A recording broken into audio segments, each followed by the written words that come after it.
Sobrang busy nga namin kumarites at hindi talaga namin kaagad nagagawa yung ibang mga gawain. Kagabi nga po pala ay nagkilo na nga si Jowa nitong bigas para naman nga po pag may bumili ay ibibigay na lang. Dahil anong oras na nga po ito kaya naman unti-unti na nga rin po ako nagliligpit ng mga nakadisplay na kailangang iligpit. Nga doon sa comment bakit hindi kaagad dinisplay at inabot pa ng kinabukasan. Kaming mga tinderang nanay abay hindi lang naman tindahan yung inaasikaso namin, nag-aasikaso pa kami sa bahay. Andyan yung gawaing magluluto, mag-iisip ng ulang, buti na nga lang sa paglalaba si Jowa nga gumagawa nun. Sa paglilinis ay ako syempre. Tutulungan pa rin naman ako ni Jowa kasi minsan siya nga po yung naglilinis din. Doon na nga pag unang linggo or pangalawang linggo dahil busy rin yung mga nanay mag-asikaso ng mga notebook at gagamitin ng mga anak. Dahil dalawa nga po yung aking estudyante, syempre dalawa yung inaasikaso ko sa mga notebook. Kailangan mong coveran, kailangan mong lagyan ng mga pangalan at subject. Yun nga lang talaga ay may print nga po dito sa amin kaya naman ako na nga rin po nagpiprint ng mga label ng kanilang mga notebook. Pati gumagawa ng name tag. O diba may patalastas pa ako dyan, char. Feel na feel ko nga yung gupit ko sa aking buhok kumarites. Buhay na buhay nga yung aking buhok dahil sa ginamit kong serum. So balik na nga tayo doon sa sinasabi ko na hindi rin talaga kaagad na asikaso yung mga napapamili namin. Minsan nga abay umaabot pa ng isang linggo hindi pa naaayos. Tapos kung may bibili nga kumarites ay kakalkalin mo pa dahil hindi mo pa nga nadidisplay. Nagkilo nga po siya dyan ng 1 kilo pati na nga rin po ng half kilo. Ibinalik niya nga po sa sako yung mga tagi 1 kilo tapos yung half naman nga po ay doon sa lagayan ng bigas. Ito naman nga po yung kinagabihan after namin mag-display ng paninda ay nag-ayos nga po ako ng mga notebook ni Kuya Zian. Naka-spring kasi ito kaya naman kailangan nga pong gawing yarn para naman nga po hindi mabilis masira. Sabi ko nga sa kanila para mabilis matapos ay tulungan na nga ako nilang dalawa. Si Tyler kasi ay tulog na dahil antukin nga po talaga iyon. Siyempre habang may ginagawa kami dito sa tindahan ay meron pa rin namang bumibili kahit sobrang gabi na nga nito. After ko nga pong madikitan ng subject at pangalan, next naman nga pong gagawin ay kukoveran. Ng years na nga rin po na ito yung ginagamit ko kumarites, yung tipong ididikit mo na lang yung pinaka-cover at hindi ka na nga maghirap na mag-scotch tape. Tapos pag mabubuhusan ng tubig doon sa pinaka-cover ay hindi nga mababasa yung notebook. Sobrang dali na nga rin itong gamitin dahil self-adhesive na nga rin po siya.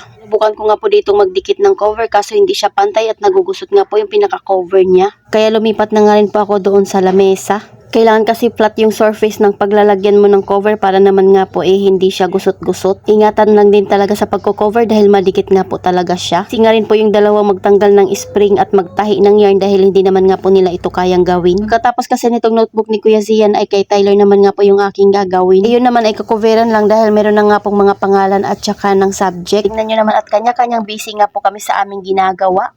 At dahil tatlo nga kami gumawa niyan kumarites kaya mabilis lang din talagang natapos. Libreng notebook nga po itong binigay sa kanila at 8 piraso nga po ito. O diba sa dami ng gawain ng mga tinderang nanay hindi ka talaga pwedeng mag-demand na kailangan mong i-display ka agad yung mga pinamili mo. Dahil hindi lang kami nakafocus sa isang gawain, marami pa kaming mga ginagawa. Ganito na nga po yung itsura niya pag nakoveran na. O diba at ang linis nga tingnan, simple lang itong design ng notebook at hindi ko na nga nilagyan ng maraming design. Buti na nga lang kumarites ay natapos ko naman lahat bago nga po kami matulog. Abay pagkatapos ko nito kumarites magpaplansya pa ng uniform. Kaya hindi maiwasan pagdating ng umaga ay talaga namang inaantok ako. Pero pag dumadating naman na yung panganay ko ay natutulog nga po ako. So ayun lang muna kumarites. Salamat sa panonood. Follow for more. God bless us. At sana i-share nyo na nga rin po itong aking video.